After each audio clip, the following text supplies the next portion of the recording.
সেমাই দিয়ে বানানো এই ডেজার্টটি দেখতে অনেক বেশি লোভনীয়, খেতেও কিন্তু অনেক বেশি মজা, কিন্তু বানানো একদম পানির মতন সোজা। যারা কখনো কোনো ধরনের রান্না করে দেখেননি তারাও চোখ বুজে এই রেসিপিটি বানিয়ে নিতে পারবেন।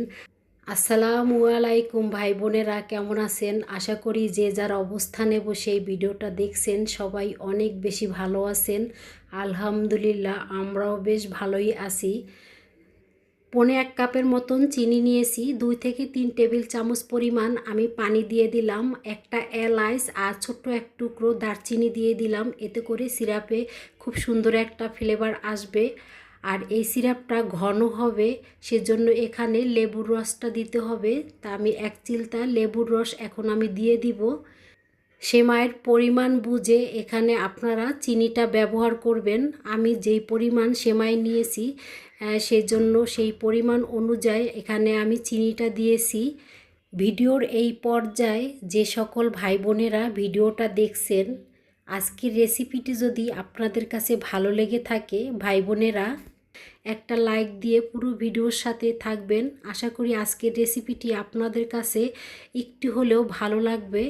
তা সিরাপ তো বানানো হয়ে গেছে, যখন 1 থেকে 2 তার এসেছে ওই পর্যায়ে আমি সিরাপটাকে নামিয়ে নিয়েছি। আর এখানে আমি ফ্রাই প্যানে 4 চামচের 1 চামচ পরিমাণ আমি ঘি দিয়েছি।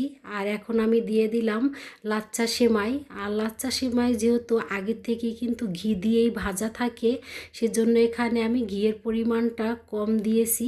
এখন আমি ঘিয়ের সাথে এই লাচ্ছা সেমাইটাকে প্রায় 1 মিনিটের মতন ভেজে নিয়েছি। এখন চিনির সিরাপটাকে আমি দিয়ে দিচ্ছি, দিয়ে আমি নেড়েচেড়ে এই সেমাইটাকে রান্না করে নিচ্ছি। এই পর্যায়ে কিন্তু এই সেমাইটা অনেক বেশি একদম আঠালো থাকবে। আপনি চাইলে এই সেমাই দিয়ে লাড্ডুও বানিয়ে নিতে পারবেন। আর এখানে আমি কোনো গুঁড়ো দুধ দিব না, শুধু চিনি সিরাপ দিয়েই এই সেমাইটাকে রান্না করে নিয়েছি। আর এই বাটিতে আমি ঘি মাখিয়ে নিয়েছিলাম, এখন আমি চামচের সাহায্যে দিয়ে দিচ্ছি। চামচ দিয়ে একটু চিপে চিপে, এতে করে বাটিতে লেগে যাবে খুব সুন্দরভাবে, আর উঠানোর সময় খুব সহজভাবেই উঠে যাবে।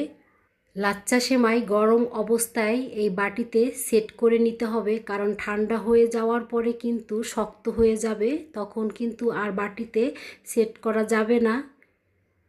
তা আমি একদম গরম অবস্থায় সেট করে নিচ্ছি। বাটিটা কিন্তু ধরে রাখা আমার খুব হাতে লাগছে, তারপরও এই গরম অবস্থায় বানিয়ে নিচ্ছি। এখানে 5টা বাটিতে আমি দিয়েছি চিনি সিরাপ। দেওয়া সেমাইটাকে খুব দ্রুত ঠান্ডা করার জন্য আমি নর্মাল ফ্রিজে রেখে দিয়েছি 10 মিনিটের জন্য। 10 মিনিট পরে কিন্তু বাটির থেকে আমি সেমাইগুলো আলাদা করে নিব। আর এখানে আমি 1/2 লিটার দুধ নিয়েছিলাম, 1/2 লিটার দুধটাকে জাল দিয়ে একটু ঘন করে বানিয়ে নিয়েছি। সব দুধগুলো আমি ফ্রাই প্যানে দিয়ে দিলাম।